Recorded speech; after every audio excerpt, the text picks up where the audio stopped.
You are headache with the highest bounce rate and you really want to retain more customers on your website? So don't worry, because the EComposer Inactive Browser Tab can help you to deal with that problem.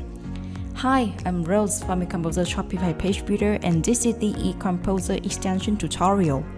In this video, I will show you step by step how to add the Inactive Browser Tab on your website by EComposer Inactive Browser Tab extension. Stay tuned. Before we start, don't forget to install the EComposer Landing Page Builder app for your Shopify store.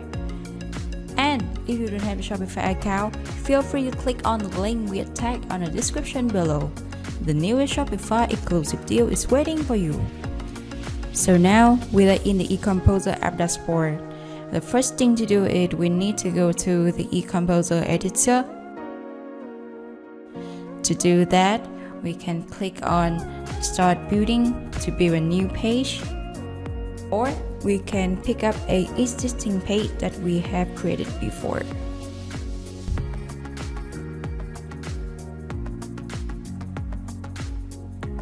Here, I'm gonna pick a home page.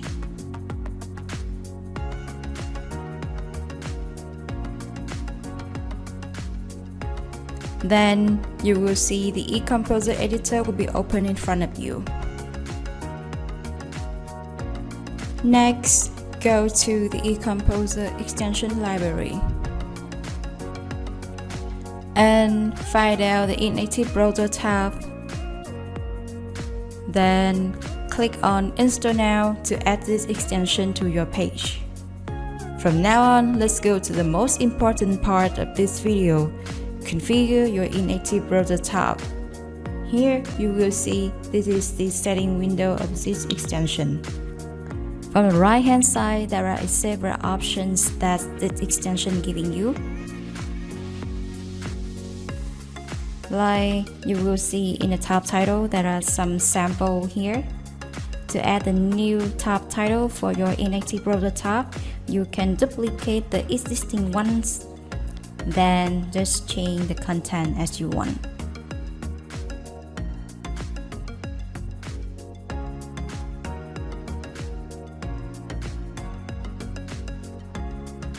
Or you can click on Add Item to add a new tab title.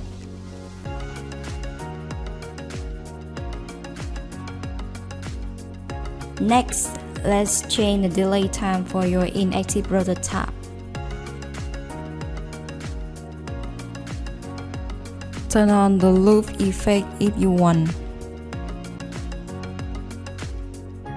One thing that I want to notice you that you can click on the Enable extension to turn on or turn off the Inactive Browser tab for your page without uninstalling this extension.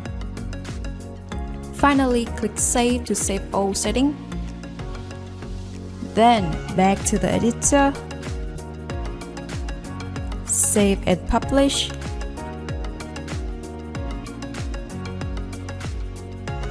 And let's see how the Inactive Browser works on the live site.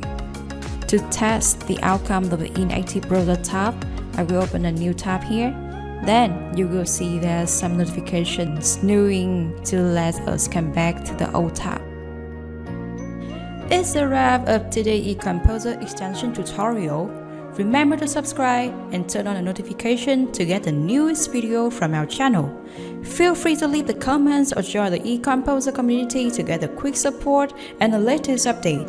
Thank you for watching, and I'll see you next time.